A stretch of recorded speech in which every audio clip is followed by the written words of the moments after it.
ஏதாவது ஒரு பிரச்சனைனா விஜய் வெளியவே வர மாட்டாராம். இது யார் சொல்றா?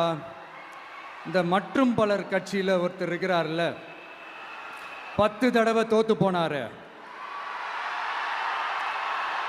இன்னமும் திருந்தாத ஒருத்தர். அவரு சொல்றாரு, ஐயா அனுபவசாலி அவர்களே, உங்ககிட்ட ஒரே ஒரு கேள்வி ஒன்று கேட்குறேன்.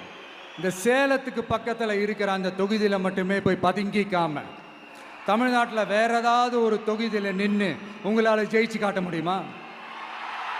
சாரி, முதல்ல நிற்க முடியுமா? முதல்ல அதை செஞ்சுட்டு அப்புறமா இந்த விஜயை பற்றி பேசுங்க பாஸ். சும்மா நசன்னு. சொந்த தொகுதியிலேயே தோத்துருவோம்னு பயந்து தான் நம்மளுடைய சின்னத்தையே திருடினவர் தானே. அதனால தான் நம்மளோட மன்றத்தில் பல வருஷமாக பயணிச்ச ஒரு சுயேட்சை வேட்பாளரோட சின்னத்தை நம்மளோட தான் அரவணைச்சி ஆதரிக்கிறோம்.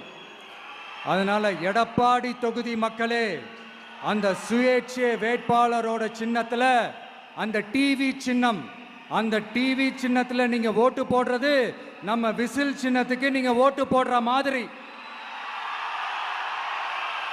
அதனால எடப்பாடி தொகுதி மக்களே, தயவு செஞ்சு அதை மறந்துடாதீங்க.